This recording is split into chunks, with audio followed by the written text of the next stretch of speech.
What was that? This is slightly concerning. Hey, why am I hearing laughing?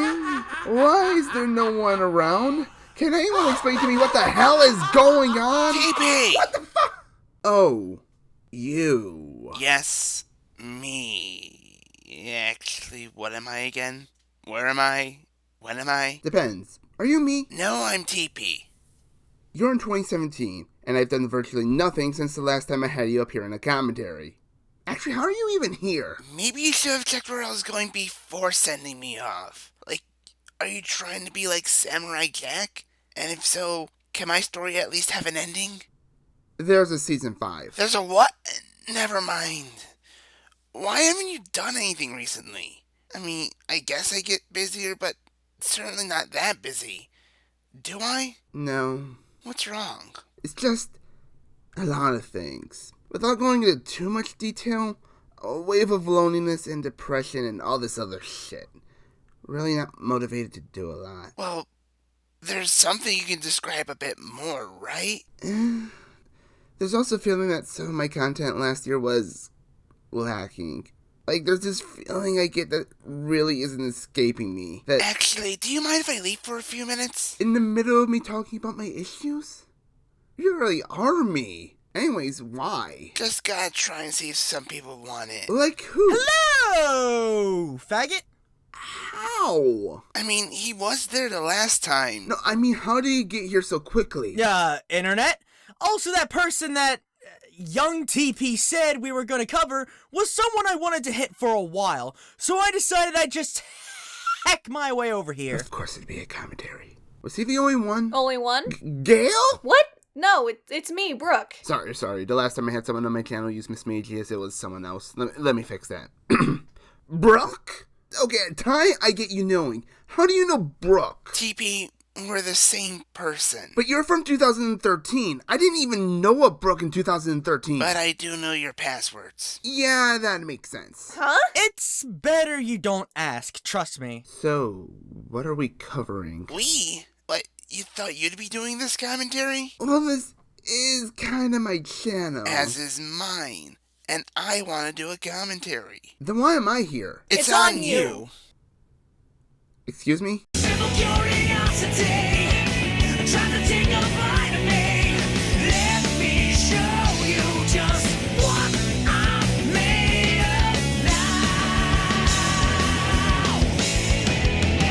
Trying to reach inside of me, trying to take my energy. Let me show you just what I'm made of. Wait, what? You were feeling down on your content, so obviously the best way to work it out is by doing a commentary. That's how it goes, right? Ty! Yeah, I wanted to hit you. You turned me into a meme. I can't go anywhere anymore without mentions of Kill Land or Chipotle. Chipotle wasn't even my meme. Brooke? Positive context to make you feel better about yourself. I will murder my face off! Look, if you want to get out of this rut, maybe showing off the problems of your videos might help. Yeah, might. And do what? Sit in a box because you think you have nothing? Which is not true at all, but that's a minor detail. But what about me? At least you have memes. But I don't want my memes. At least your memes come from good commentaries. Freaking 2 hours in TF2. I seem to have an addiction to bad Pokemon countdowns, and I think I'll need to see a therapist someday. No. See, your issue is with fucking Tama. No! Actually, there's only one thing we felt like covering, so we're just gonna cover that. So Dedenne gets participation points since it doesn't outright fail to represent its region, but it doesn't stand out at all, and it fails to really sell me on the idea of a fairy-type Pokemon. Also, why does Pachirisu fail as a Pika clone when it's objectively one of the better ones, as evidenced by the footage of it winning the World Championship in 2014? Wait, that happens? Yes, and it's glorious. Awesome. Point. You do realize that something doesn't have to be effective in battle in order to be an effective mascot, right? When I come from, Charizard, arguably the most popular Pokemon besides Pikachu, is in NU. Hell, Pikachu, the mascot, the thing that spawned these other Pokemon, that Pokemon is very much NU material. What? Does Pikachu have to be good in battle in order to be a good mascot? Because from what I can gather, apparently it does, even though that should be completely unrelated to Pikachu's status as a mascot. Suddenly, warping through time and space, post-TP appears. Hey, shout out to the guy who said he'd cut me for using Perry again as an avatar. Thanks for the recommendation! There was one other point I didn't catch until late into development, so fuck it, I'm addressing it now. Also notably, Plusle is in Coliseum, but not Minum. How does it perform? Terribly. While you could theoretically train it to be usable, it starts off at level 13, at a point where the last Shadow Pokemon you had to fight was level 35. Sure, while there are only 2 other electric types in the game, Flaffy is already available at this point and starts off at level 30, meaning that it can evolve almost immediately after purification. And the other electric type is Raikou, a fucking legendary. Maybe I wasn't entirely right. If Puzzle is used for offense, yeah, it'll be outclassed. But what about support? See, thanks to its low level, Plusle can be very useful in redirecting enemy attacks, which is partially due to Coliseum's AI programming going after targets they can easily KO. Combined with Protect once you reach the Under in order to survive an extra turn, and helping Can to power up your partner, Plusle can work to help your party get boosts or just deal damage while taking the pressure off of them. One could argue that Plusle's biggest boon, it being so low leveled, is also its biggest bane, so double-edged swords and whatnot. But as someone who's previously gotten onto Tamashii for not giving some Pokemon enough credit and getting certain Pokemon's roles wrong, it's kind of hypocritical for me to do the exact same thing with Plusle. It actually does not make me wrong, but I could still be wrong while being hypocritical. I called it terrible, it's a little more complicated than that. So that's it. Right? Silly TP! We don't get a hecking tryout for a little more than a one-shot. No, there's bigger fish to fry. Remember that commentary before then? No. Yes, now start the video. Weesna.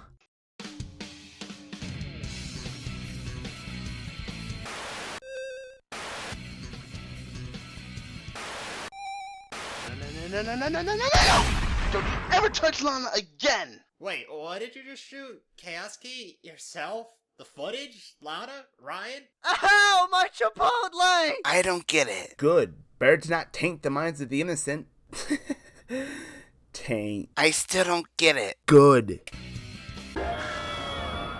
Well, that intro was shit. Now, I know Shaw's made a new intro since making this countdown, but we want to criticize what he changed for this Halloween edition of his old intro, just in case he tries to do this again. First off, the audio is fucking shit. What? Could you not find a better version of this on YouTube? Or even rip it yourself? All it is a random static transition clip you found that you inserted. Unedited, mind you! Into the intro, followed by bits and pieces from the opening of Pokemon Crystal. This is lazy. You could have at least done something, like play the static clip for a second and then cut it at the beginning in order to have some form of glitchiness. Next is the fact that you're using unknown as something spooky, though I'm gonna let Gale cover this. Oh no, it's unknown spooky. Seriously, dude, if the unknown's creep you out, you spent way too much time watching the third Pokemon movie. Nice job making a pot shot, but not actually explaining why the unknown are actually scary. And fast forward to your final thoughts, TP. You actually get onto them for not counting the third movie. I know we joked about Spell of the Unknown, but considering that the unknown in that movie were influenced by the emotions of a child that was debatably suffering from post-traumatic stress, why not bring that up? I'm pretty sure that's dark and or creepy. So, which is it? Is it a bad thing to have watched what some consider the best Pokemon movie, or is it not? And whether you like them or not, if he finds them creepy or whatever, he's allowed to think that way. After all, it's an opinion. TP, choose your next words very carefully. Why? It's an opinionless. You'll understand. Eventually. Then there's the Giratina bit. That comes out of nowhere and has no time to build up, thus rendering it as nothing more than a badly executed jump scare. Actually, couldn't you argue that the entire intro is built up? Say what you will about Kansky's intro, but the effects he tried going for with the static and the unknown can be seen as build up to something, since his usual intro is falling apart, like how static normally works in something visual. Sean still could have done better. Is it bad? Yes. Could he have done better? Yes. But Zarek did not show his butt cheeks. And or TP and or Gale did not do a good job arguing why Unknown was bad. Same thing, really. What the crap? Can we not have this as the background, please? Listen, all of you, you'll know when you're older. I am older. Did I fucking stutter?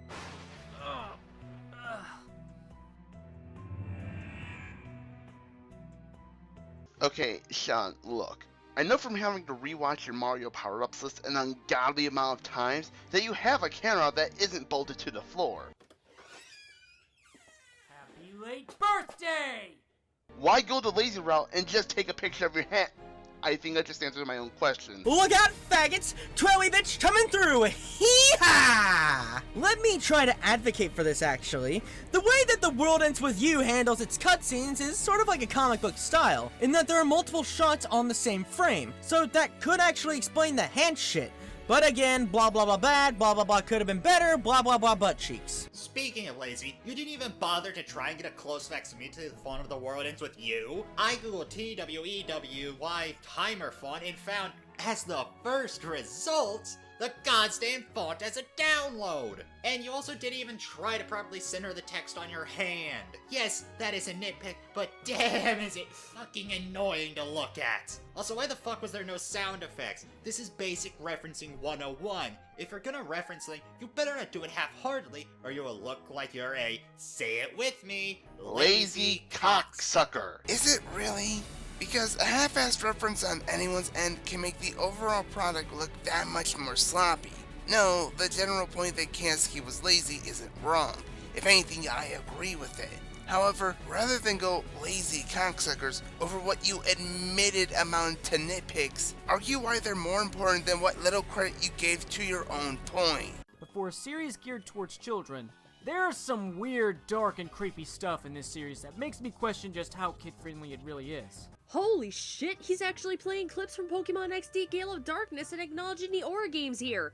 Yeah, keep this in mind because we'll be getting back to this later. You keep this in mind. I'll have my piece to say on this later, but for now, clips don't necessarily equal complete knowledge or the same level of feeling creeped out. Was that a no you argument? TP, no! So does this mean you owe yourself royalties, or...? I get royalties? No, you don't. You don't get anything. This is another timing that no one will pay me for. These are my top 5 dark and creepy things in Pokemon. You say that these things make the series not child-friendly, but there are plenty of things that have done and had worse that are still considered child-friendly. What, is it something special that needs note because it's fucking Pokemon? What, do you need a fucking parade for this stunning revelation that a company isn't treating its target audience like lobotomized slowpokes? He wasn't implying that, you dip! I don't think I need to tell you that Pokemon is child-friendly and occasionally has out-of-place creepy and dark attributes / moments. He's not parading around that it's so different and that it's the worst thing ever. Sean is just saying that there are creepy things in Pokemon and those things make him question how Pokemon can still be considered a child-friendly series. It's not that hard to understand.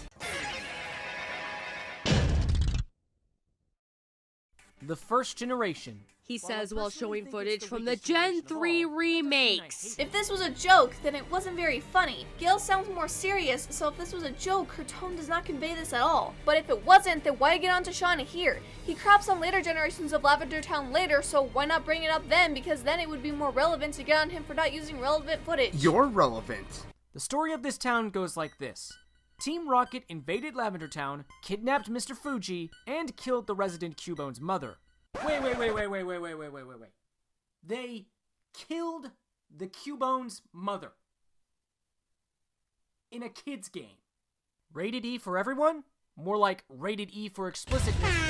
TP! What? I was doing something I should have done in the first place. Yeah, off-screen death. Explicit. Look, I know it was a joke, but what I'm trying to say is, your joke is shit. Oh no, it's like death is a real-life concept or something. But death is still dark, and whether or not it's off-screen, up until Lavender Town, everything was happy-go-lucky to, oh, fucking actual death. Shit. Not to mention that you're an entire tower full of graves and spooky ghost ladies, and the fact that it highlights the fucking ghost type. You know what doesn't help? Cubone. A Pokemon that wears its mother's skull. A Pokemon featured predominantly and can be found in the Pokemon Tower. Besides, they never show how the Marowak died or describe how the event occurred. They just said that Team Rocket was responsible for killing Cubone's mother. It's sad and admittedly dark, but that doesn't mean it's not kid-friendly. You just admitted that it was dark. To add on to that, you also admitted that members of an organization just killed an animal's mother. That doesn't sound very lighthearted in nature to me, or the average person, which I'm not, but that's besides the point. TP, both of you! You sons of a bitch! What were you up to when you were a kid, Mr. Killing an animal doesn't mean it's not kid-friendly, and Mr. Same Thing? I don't know, ask him. Fuck off. How is that shit explicit when that Marowak's death happened off-screen? You want an example of an actual on-screen death that messed with kids' heads, yet it happened in an E-rated game? Here. Moral of the story, kids, dark stuff can happen in an E-rated game. Isn't that literally the point of his list? That dark shit can happen in E-rated games? Wow, what a stunning revelation, fucking Zarek! You got fucking...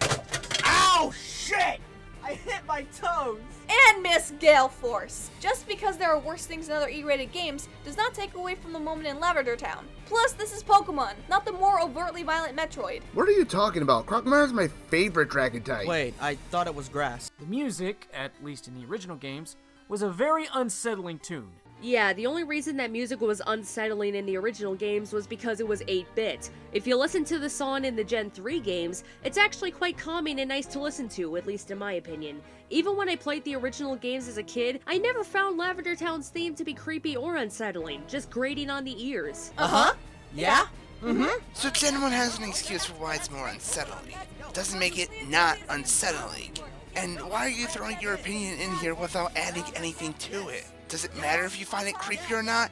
Is this your countdown? I'm still scared for the future. And the ghost sprite from the original is kinda creepy with that disturbing derpy face. Ugh. Derpy equals scary. Duly noted, DDD is now the scariest Kirby boss. I just don't know what went wrong. Oh no, not this again, not this again! I thought we were done with you.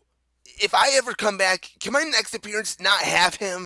But the reason why it's so low on the list is because in later games, the town's creepy factor kinda went away. Pause. Chalk this off to awkward wording, but later games? What exactly does this entail? Is this in regards to anything past Gen 1, or just Gen 2 and its remakes? I ask because if it's the former, then that includes Generation 3, where the majority of Kansky's clips came from. With Kansky using mostly remake footage, he could just be referring to Generation 2, but when remakes aside, there's only one game that comes after Generation 1 to feature Lavender Town. Point is, this could have been worded a lot better, and I'm not sure how you guys missed that. That would be because in the Johto games, Lavender Town is no longer a cemetery town.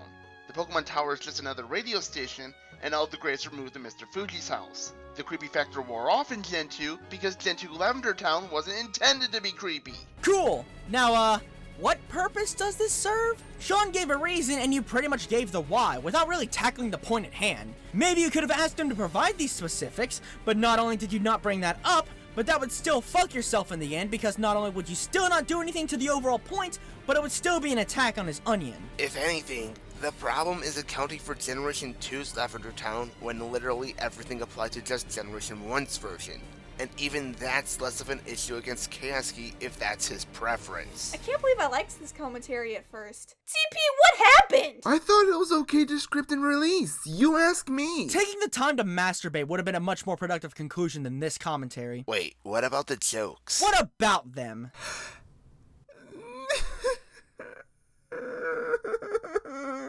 Seriously, just look up Buried Alive and Lavender Town Syndrome, and you'll know exactly what I mean. It's some very messed up crap, let me tell ya. If what makes Lavender Town seem so creepy nowadays are the creepypastas, then why not have those appear on the list instead?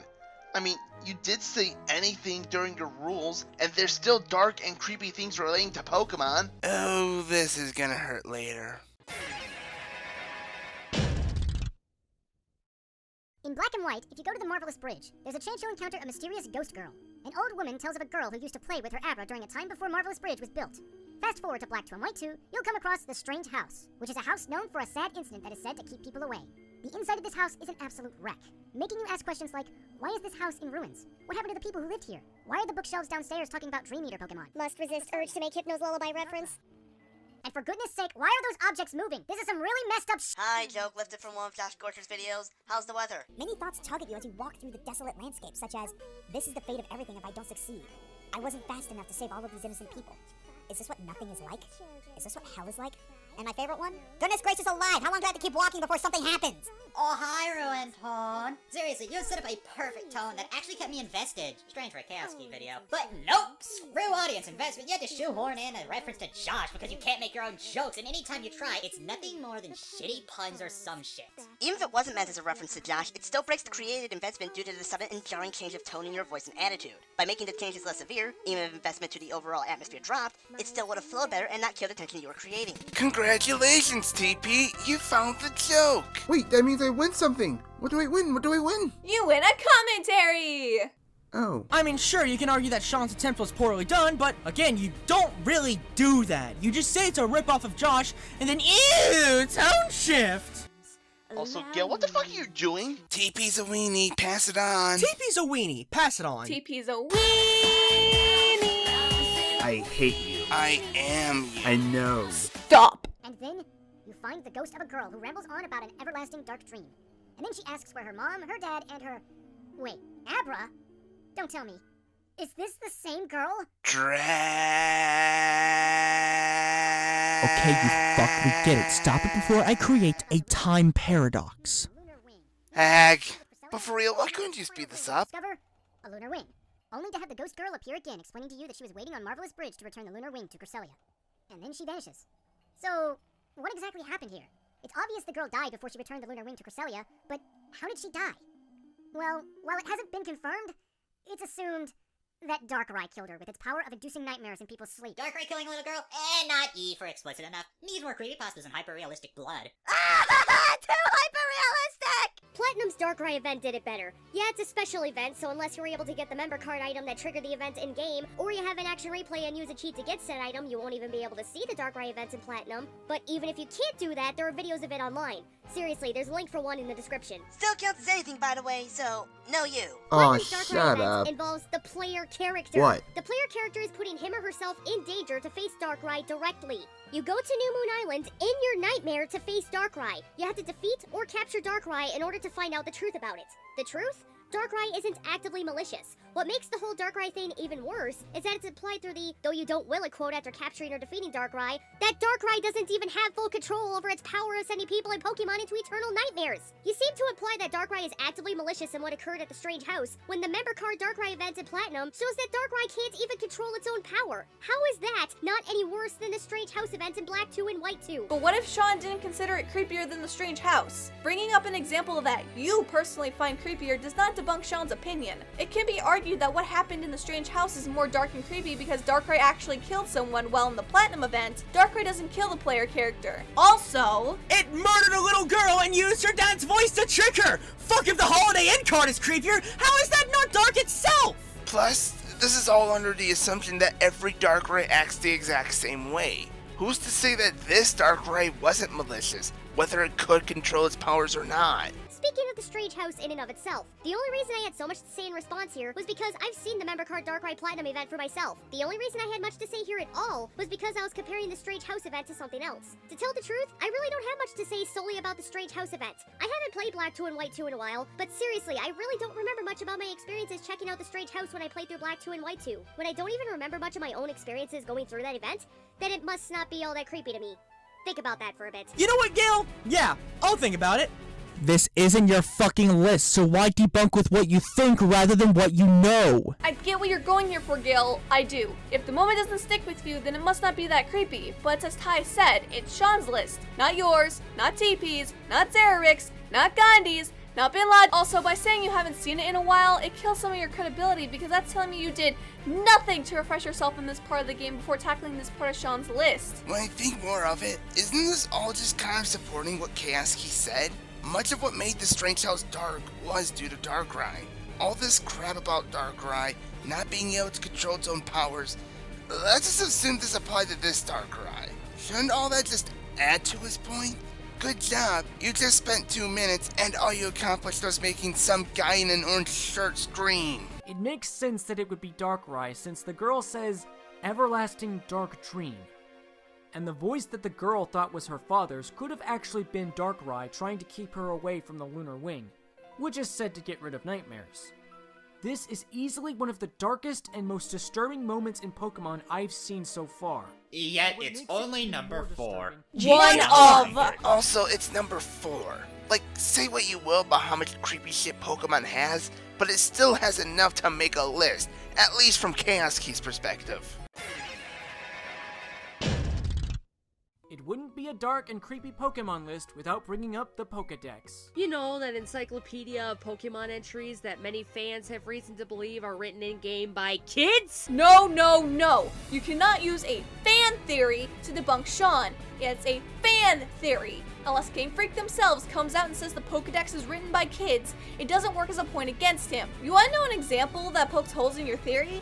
Clefairy. Several of the Dex entries say that on full moons, they come out to play, and in Heart Gold and Soul Silver, at night you can come across a group of Clefairy as they dance under the full moon. Something that happens in-game that backs up the Dex. Hell, even if this fan theory does debunk Sean, remember when you all got onto him because he said anything counts for this list? And got onto him for not using creepypastas?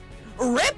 Hee-haw? Now in that regard, yes, a fan theory can debunk the point. So to counter that, we won't have to argue the theory itself. Speaking of, TP, read this. The Pokédex automatically records data on the Pokemon you've seen or caught. Automatically, as in, likely not by kids. More importantly though, whether it was written by kids or not, it was still written by somebody. It was still written. Why should we care who wrote it? If it works for the list, it works for the list. You could literally make a top 10 list from just disturbing Pokedex entries alone. But since Jay Witz already does this, I'm just gonna talk about the ones that creep me out the most. Oh no! Someone who you didn't need a name drop got to a topic before you! I guess it means you can't do it anymore. Isn't that right, top 15 Mario power-ups? Wink wink. Why are you... Don't ask. Reading these entries really make me question why these games are rated E. Because they are optional things that most people are at most going to glance over after they caught the mod. That's one fancy assumption you're wearing. Mind if I have one? Does it come in triple extra large? Does it come in a stop fucking saying these words to my face hole? There's also this whole thing of them never happening on screen. Ever. Also, isn't this a cop-out since this is more than one for an entry? At least it's from the same line of Pokemon. Calm your chesticles, Sarah. Boy. Now, TV made a similar point in his video on Tamashii, and I disagreed with it then, too. Your number 1 are 2 Pokemon, for a grand total of 6 Pikachu clones on the list. Take out Pichu and not include Meryl, and you have a top 5. And if anyone tries to argue to Tamashi's praises for Fusel and Minun could it be exactly the same and doing 2 separate segments would be redundant, I point to her top 10 worst gym leaders, where she did one segment covering multiple gym leaders, not once, but twice on that list. But here, it's actually worse. So I saved my breath up until now. So Zara, is it considered a cop-out that Sean is using multiple candidates in one entry? I'll give you this, TP. You at least explained why. Here, I'm expected to believe that's a problem because, lol, gotta stick to my countdown as rulebook or some shit like that. I don't know. You gave me no reason to agree with you. I mean, to be fair, Sean still said anything can count, right? You want to know my actual qualms with this point? And TP, this goes out to you too. Explanations or not, does it actually matter? TP, you said that Tamashii was at fault because she went through multiple candidates at once in an earlier list and were still ranked, right? Well, here's a thought. What if Tamashii didn't have preferences for Plusle and Minun? And more relevant, what if Sean didn't have preferences for the Litwick line? I mean, they're all related at face value, so a draw could at least make some sense, right? Sure, there are differences between them and they could rework their lists to accommodate rankings, but does that mean they automatically should? Litwick's Pokedex entry states that it pretends to be a guide in the dark, when it's really just absorbing the life force of those that follow it to fuel the light on its head.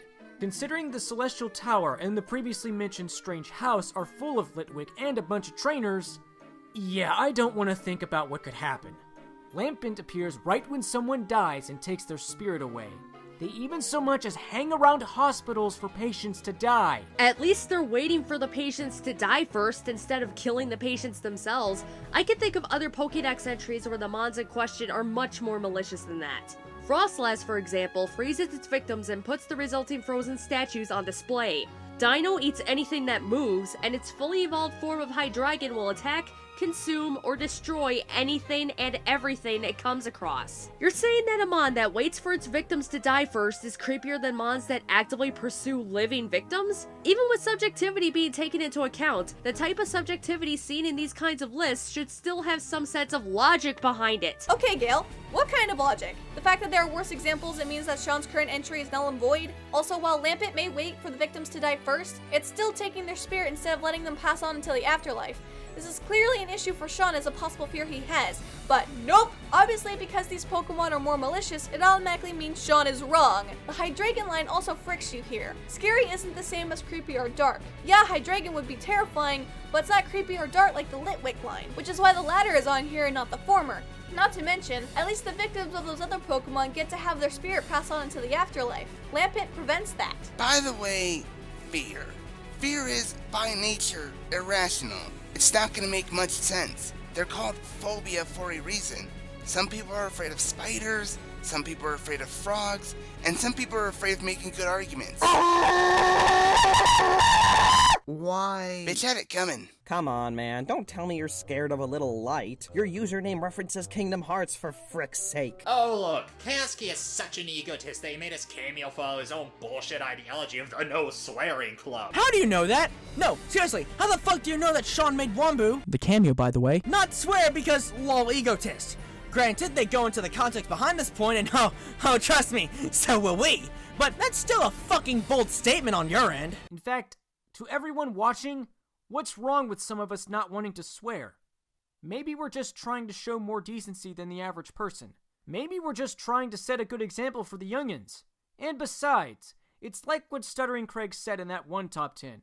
You don't need to cuss to get your point across. How childish. Even Josh let Alex swear in their co-op instead of forcing him to oblige his ideology. Josh, that's a big fucking cake. That's a big fucking cake. Fucking. Now, just for clarification, that was meant to be censored, and the fact that it wasn't simply meant that Josh overlooked it when editing.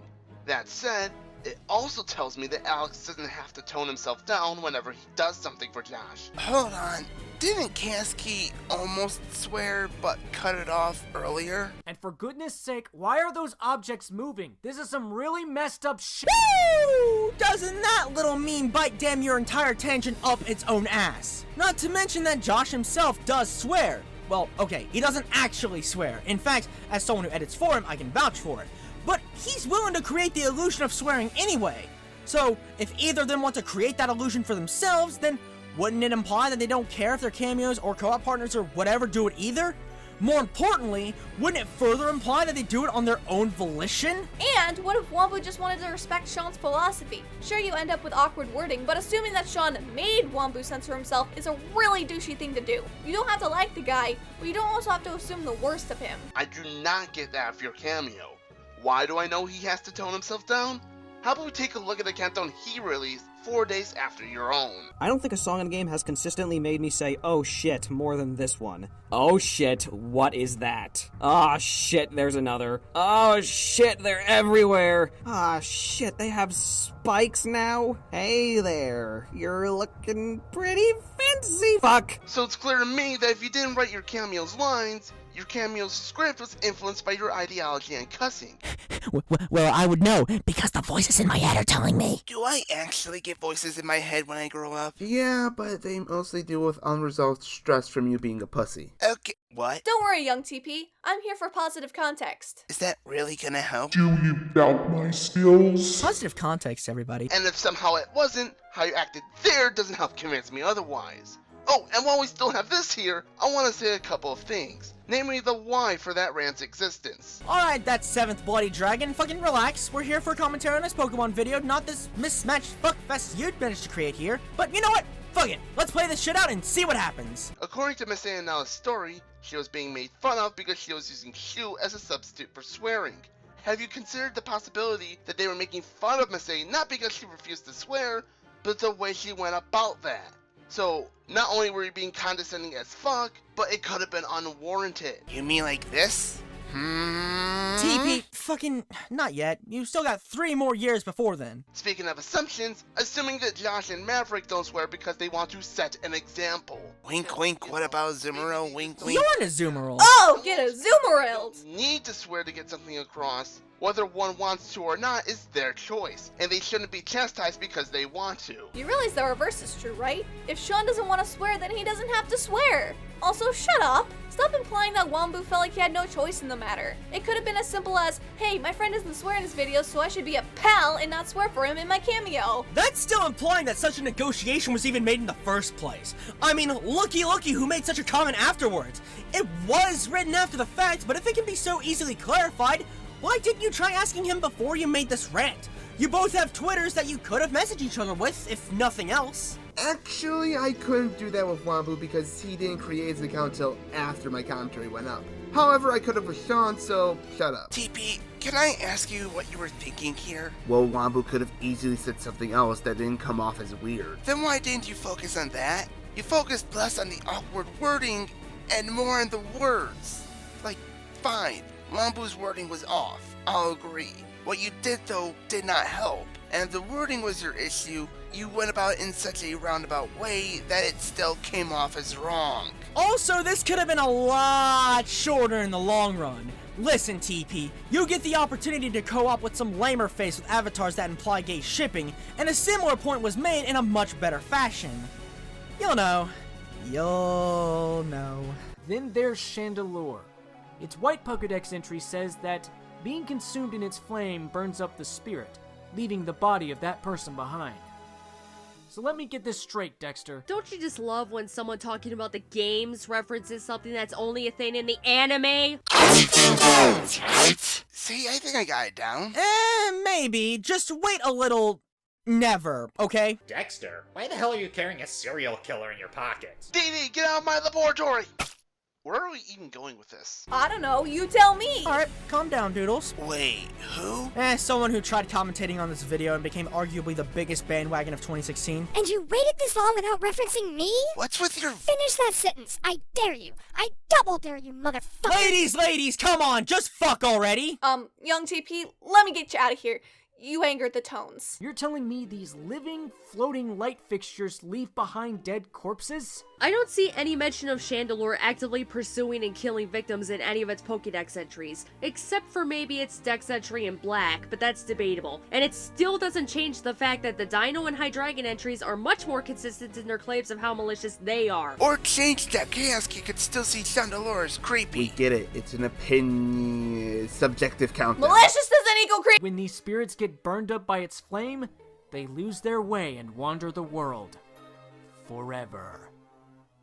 Yeah, suddenly I don't want this Pokemon on my team anymore. So you're dissuaded from using a Pokemon because of a Pokedex entry, something that not only never happens in-game, but if it were to happen, is easily preventable. Do you by any chance sleep with bubble wrap on? Hold on, just... There. When you think of Johto, the word scary isn't really something that comes to mind. When I think of Pokemon in general, the word scary doesn't come to mind. Oh, you mean like how he implied in his intro that it's shocking to believe that Pokemon has dark and creepy stuff in it, thus meaning that it doesn't normally come to mind, thus rendering Xeric's interjection from a long-ass time ago fucking pointless? You say that these things make the series not child-friendly, but there are plenty of things that I've done and had worse that are still considered child-friendly. What, is it something special that needs note because it's fucking Pokemon? What, do you need a fucking parade for this stunning revelation that a company isn't treating its target audience like lobotomized slowpokes? Wait, you're still not doing anything to combat the point, since he still said the same thing, but more specific to Gen 2. And while your point really isn't wrong, neither is his. With the exception of one area, the ruins of Alph. Now I know what you're thinking. You still don't.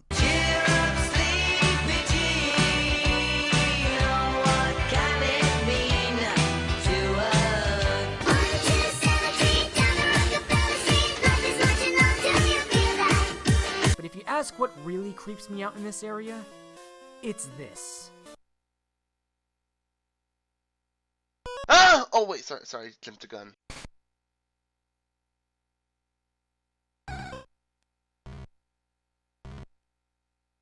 This just goes back to what I said about Lavender Town's music. The only reason it sounds so unsettling is because it's in 8-bit. What would have been nice is if you played the version from Pokemon Heart Gold and Soul Silver to see if it still sounds as creepy. In fact, allow me to play that right now.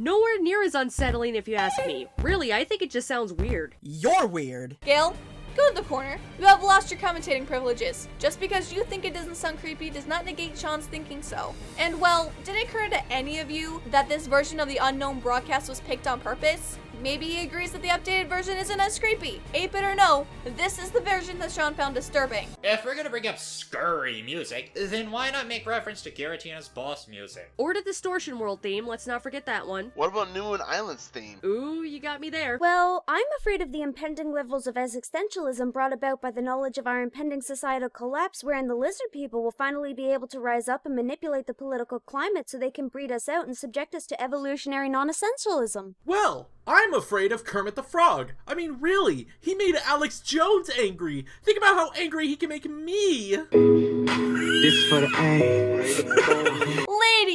Ladies! Childbirth. I know, right? You let this happen. What even is this? Is this supposed to be the unknown? If so, what are they chanting? Is it some sort of message? Did this guy go to the Tamashii School of Literary Analysis or something? Let me repeat myself from that video. Curtains! Blue! Ignore the red furry fuck for a moment. You see the screen? You see the question marks? Maybe there is more? Maybe the curtains are not just blue?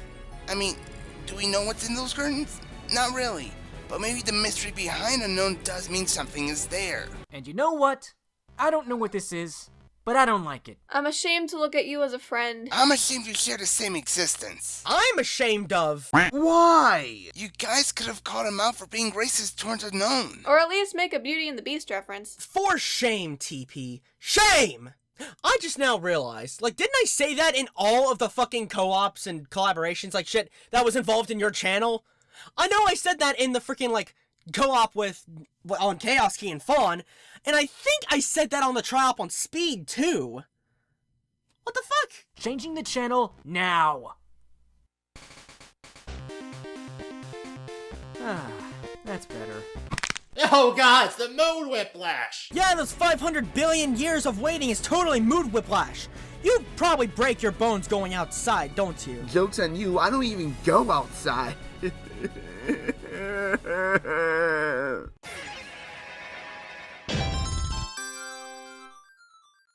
By now, you can see just how dark and creepy the Pokemon series can be at times. Yeah, radio station, creepypastas, and alphabet soup. Oh, so scurry, guys! You're black! Wait, I thought I was. Quiet!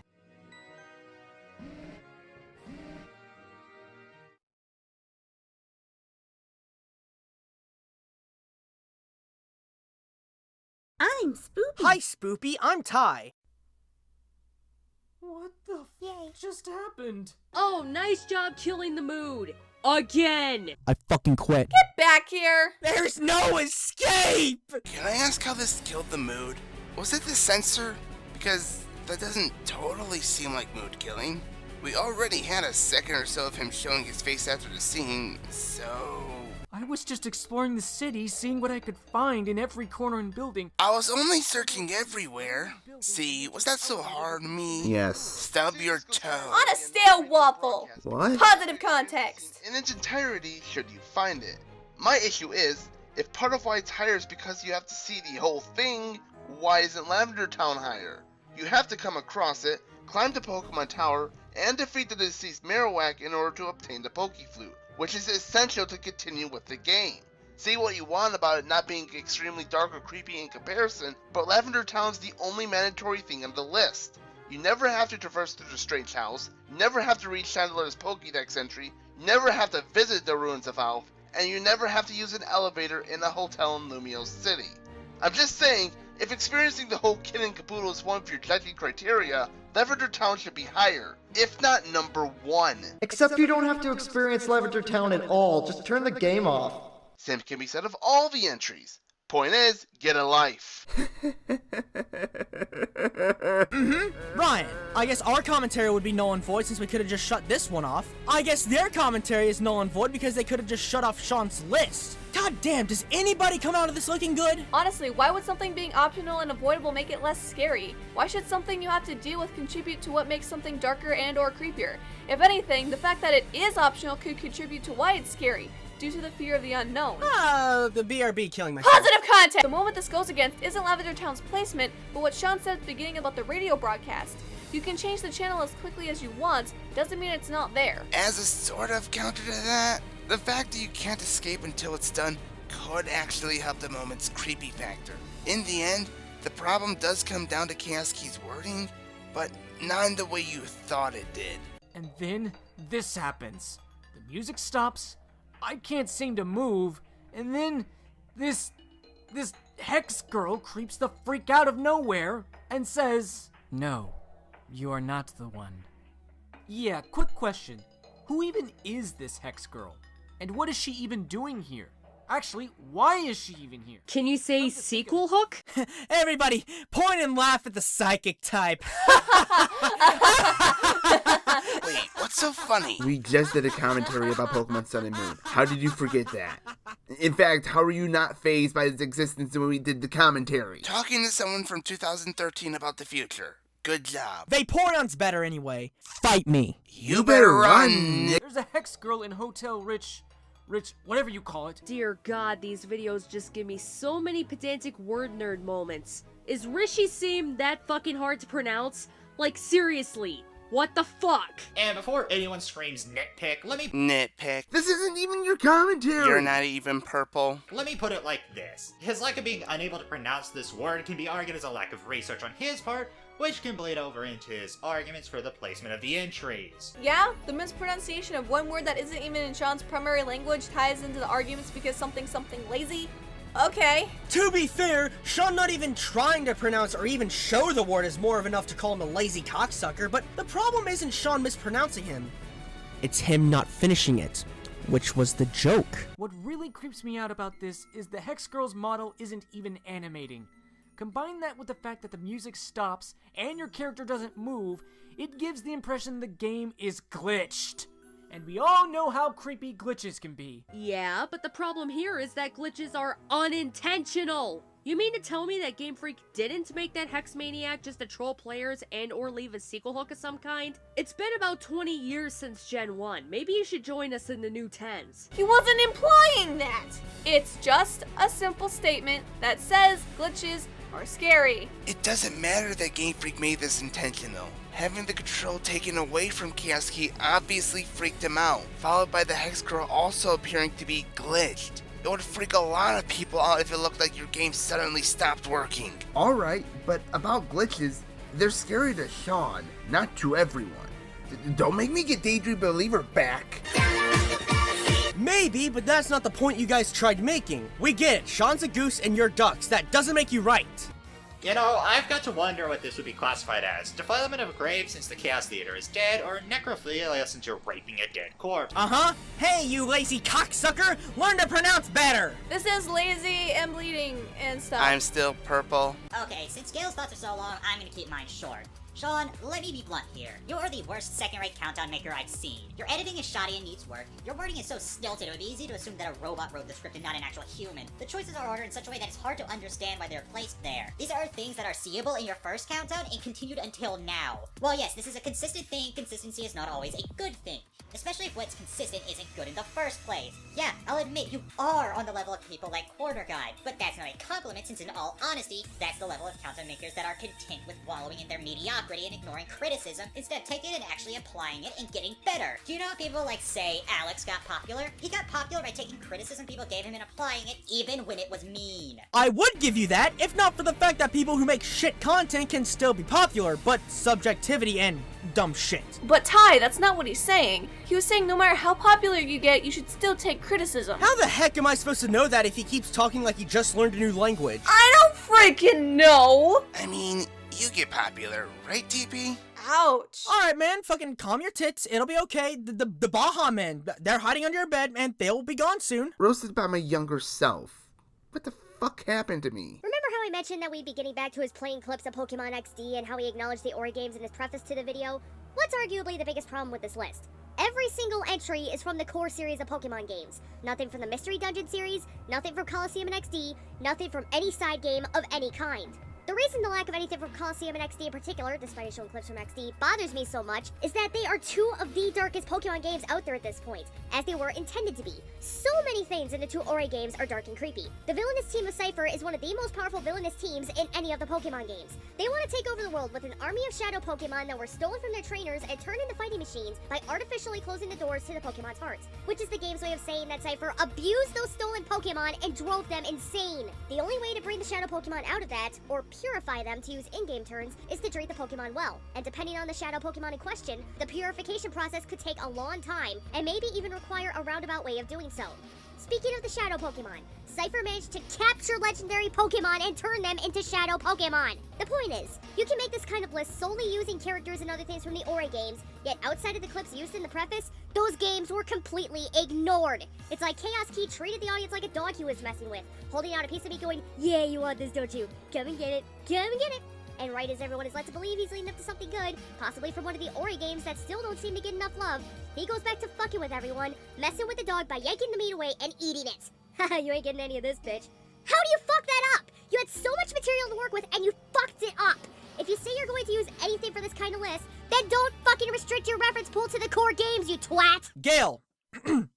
You ate the bone! A couple of things here. Gil, you sound way too salty that Sean didn't put something you wanted on his list. There are multiple different possibilities and reasonings why he didn't put them on the list. It's very possible that he had not played the Ori games but knew a little bit about them and used a bit of footage for the preface. If this is the reasoning he had, I honestly am glad that he didn't go with the pick that he knew very little about. You can say at least Sean experienced all these entries and was able to prove that he did so through his explanations. You could argue that he could have done enough research and put it on the list, but then I would argue that Sean didn't find it as creepy or dark. Subjectivity is subjectivity. I will agree that Sean saying that anything is possible to qualify and then only sticking to the main games is dumb and should have fixed his wording. But that's about all I can give you for your final thoughts. One more thing.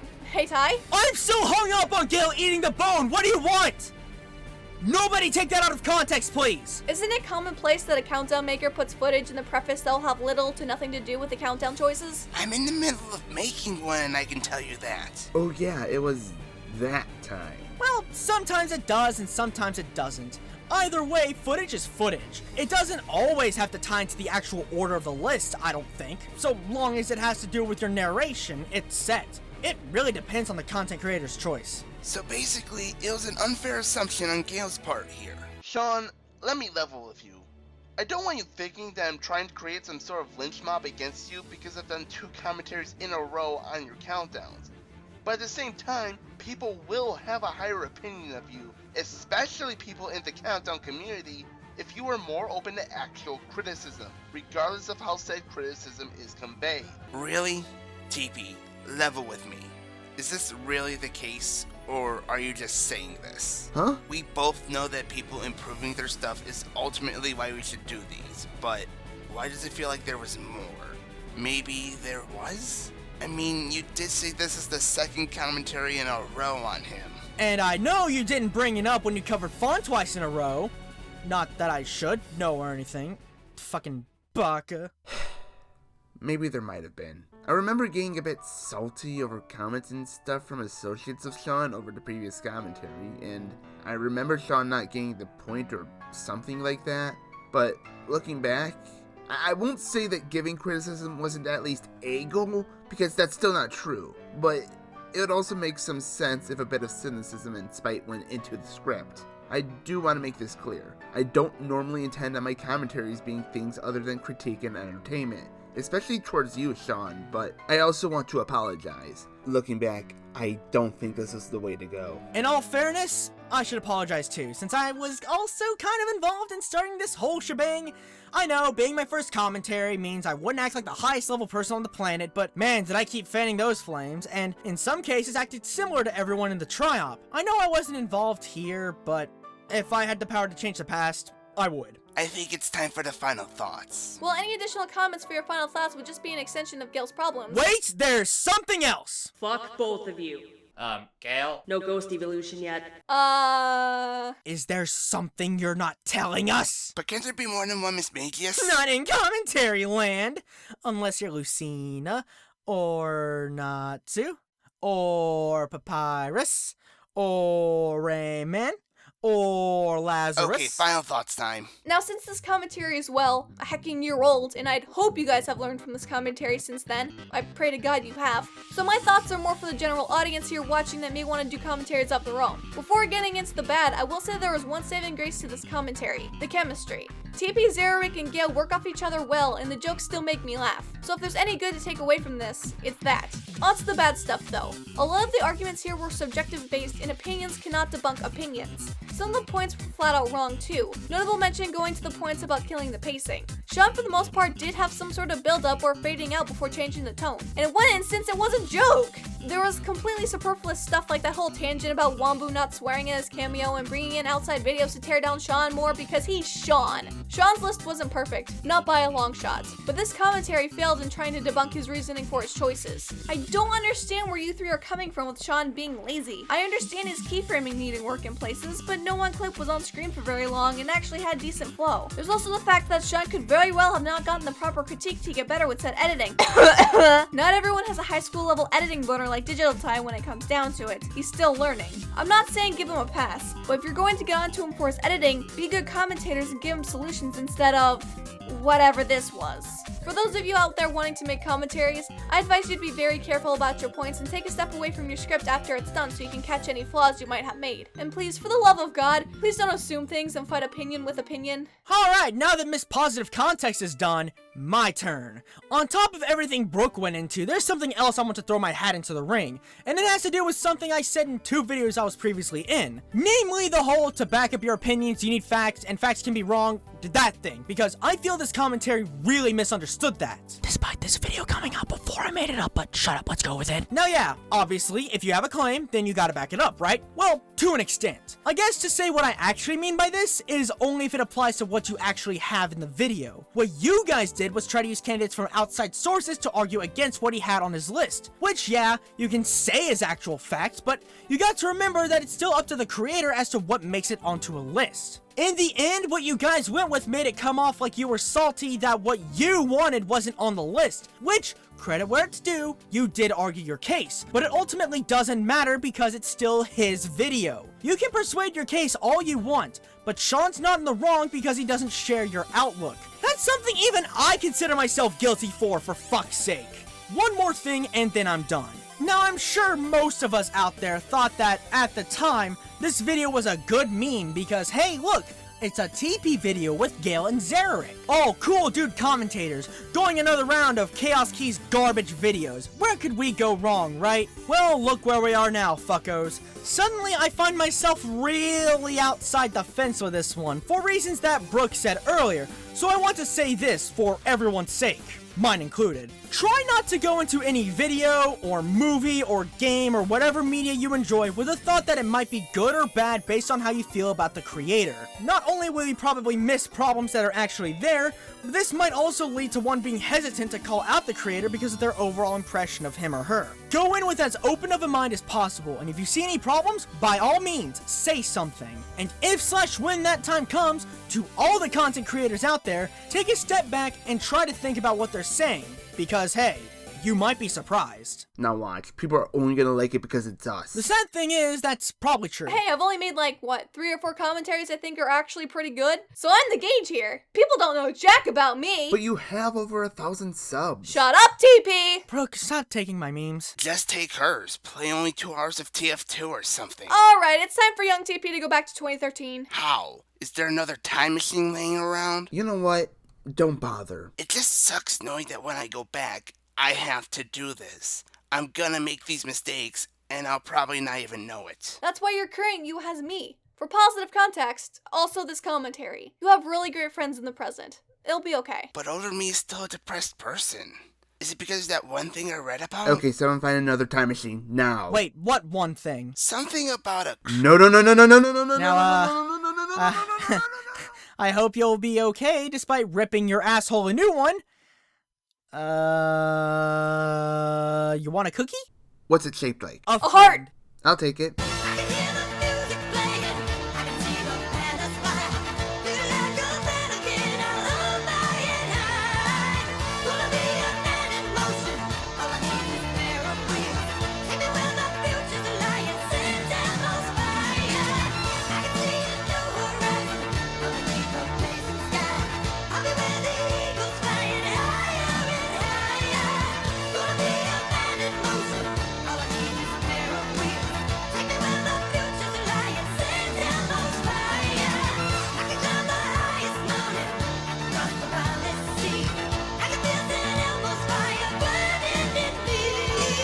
Wait, you know what I just realized? Brooke, you actually helped TP with self-deprecation. What? No. So much for positive context. No! Sorry. Don't apologize! The fitness gram pacer test is a multi-stage aerobic capacity test that progressively gets more difficult as it continues. The 20-meter pacer test will begin in 30 seconds. Line up at the start. The running speed starts slowly, but gets faster every minute after you hear this signal. A single lap should be completed every time you hear this sound. Remember to run in a straight line and run as long as possible. The second time you fail to complete a lap before the sound, your test is over. The test will begin on the word start. On your mark, get ready, start!